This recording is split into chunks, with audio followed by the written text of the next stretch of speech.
এই জন্য ইব্রাহিম আলাইহিস সালামের মতো তাদেরকে আল্লাহ কেন এত দেরিতে সন্তান দিলেন, কেন?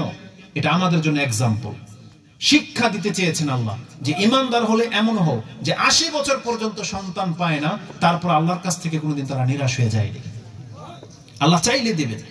তো এটা ছিল কালেমার দাওয়াত, যেটা ওই ভাই বলেছেন।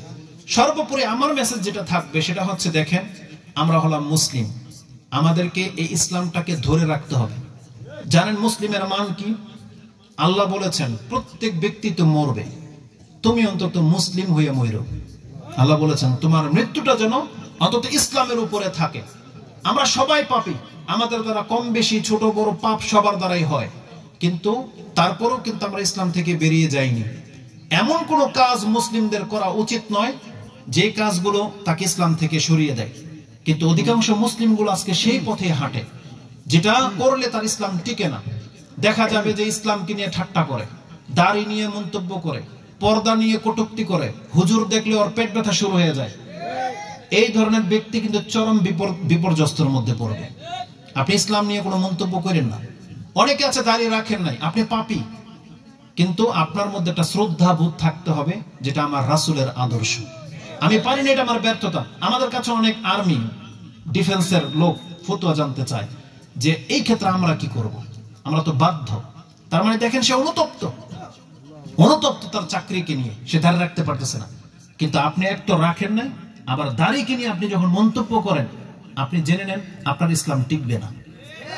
এটা অত্যন্ত মস্ত বড় একটা অপরাধ, ইসলাম টিকবে না। কিন্তু এই জন্য ইসলামের কোনো বিধানকে নিয়ে আপনি ঠাট্টা মশকারি করতে পারেন না, করলে আপনার ইসলাম টিকবে না।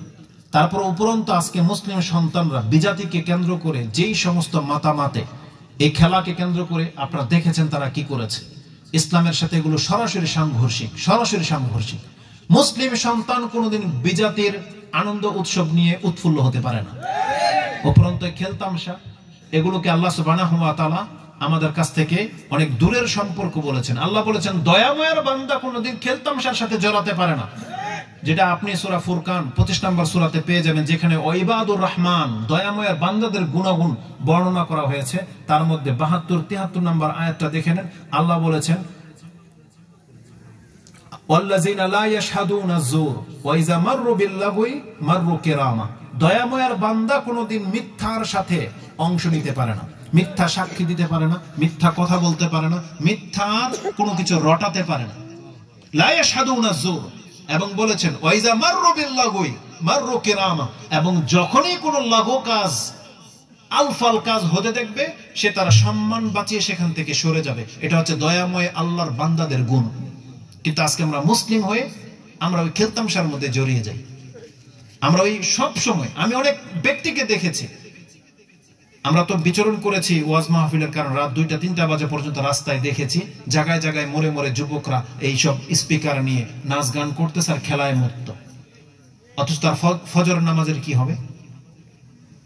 তাহলে আমাদের পিতামাতাদেরকে ওই দায়িত্বগুলো নিতে হবে, আমাদের সন্তানদেরকে মুসলিম বানাতে হবে। মুসলিম হলে আপনার কি মর্যাদা জানেন? যেমনটা বলেছি, আল্লাহ বলেছেন কোরআনে, বান্দা অন্তত তুমি মুসলিম হইয়া মরো। সূরা আল ইমরান 3 নম্বর সূরা 102 নম্বর আয়াতটা দেখে নেন, যেটা রাসূলুল্লাহ সাল্লাল্লাহু আলাইহি ওয়াসাল্লাম প্রত্যেক খুতবা দিয়ে এই আয়াত পড়ে খুতবা শুরু করতেন। আল্লাহ বলতেন, রাসূল সাল্লাল্লাহু আমাদেরকে শুনিয়েছেন, ইয়া আইয়ুহাল্লাযীনা আমানুত্তাকুল্লাহা হাক্কা তুকাতিহ, তোমরা আল্লাহকে যথাযোগ্য যেমন ভয় করা উচিত তেমন ভাবে ভয় করো। ওয়ালা তামুতুন্না ইল্লা ওয়া আনতুম মুসলিমুন, আর দেখো তোমরা মৃত্যুবরণ করবে না একমাত্র মুসলিম ছাড়া। মানে মুসলিম হয়েই যেন তোমাদের মৃত্যুটা ঘটে। আমাদের নামের আগে মুনাফিক যেন লেগে না যায়, আমরা মুশরিক যেন না হই, আমরা নাস্তিক যেন না হই, আমরা কাফের যেন না হই, আমরা কেবল যেন মুসলিম হই। এটা আমাদেরকে ধরে রাখতে হবে। রাসূল সাল্লাল্লাহু আলাইহি ওয়াসাল্লাম কি বলেছে জানেন? ইমাম বুখারী এবং মুসলিম তাদের উভয় কিতাবে হাদিস রয়েছে আব্দুল্লাহ ইবনে মাসউদ রাদিয়াল্লাহু তাআলা আনহু থেকে। ইমাম বুখারী জিহাদের অধ্যায় এনেছেন এবং ইমাম মুসলিম ঈমানের অধ্যায় এনেছেন। বিদায় হজের ভাষণে রাসূলুল্লাহ সাল্লাল্লাহু আলাইহি ওয়াসাল্লাম একটা চামড়ার তাঁবুর মধ্যে হেলান দিয়ে বসা ছিলেন। তারপর তিনি সোজা হয়ে বলেন, আলা লা ইয়াদখুলুল জান্নাহ ইল্লা নাফসুন মুসলিমাতুন, তোমরা কান খাড়া করে শোনো, জান্নাত এমন একটা জায়গা সেখানে একমাত্র মুসলিম ছাড়া অন্য কোনো ব্যক্তি ঢুকতে পারবে না।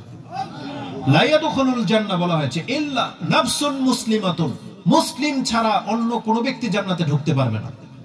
তারপরে কথা বলার পরে রাসূল সাল্লাল্লাহু আলাইহি ওয়াসাল্লাম আল্লাহর দিকে ইশারা করে বলেছেন, আল্লাহুম্মা হাল বাল্লাগতু, আল্লাহ আমি কি আমার জাতির কাছে এই মেসেজটা কি পৌঁছে দিলাম?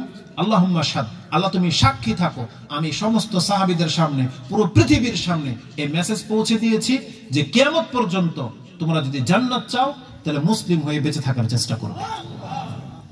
মুসলিম অত্যন্ত সেনসিটিভ একটা ব্যাপার। ইসলাম আল্লাহ সুবহানাহু ওয়া তাআলার নিয়ামত।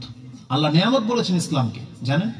কোরআনে আল্লাহ সুবহানাহু ওয়া তাআলা বলেছেন সেই কথা, যেটা আপনি মায়দা 5 নম্বর সূরা 3 নম্বর আয়াতে পেয়ে যাবেন। তাতে আল্লাহ কি বলেছেন? আল ইয়াউমা আকমালতু লাকুম দীনাকুম ওয়া আতমামতু আলাইকুম নি'মাতি। আল্লাহ বলেছেন আমি শুধু দিন পূর্ণ করে দেই নাই বান্দা, আমি আমার নিয়ামতকে তোমাদের জন্য পূর্ণ করে দিলাম।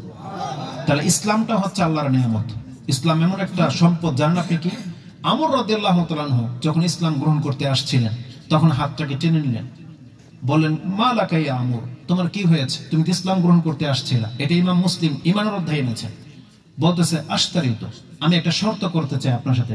বলছে বিমা আশতারিত, বিমা তাশতারিত, তোমার সাথে কি শর্ত করব?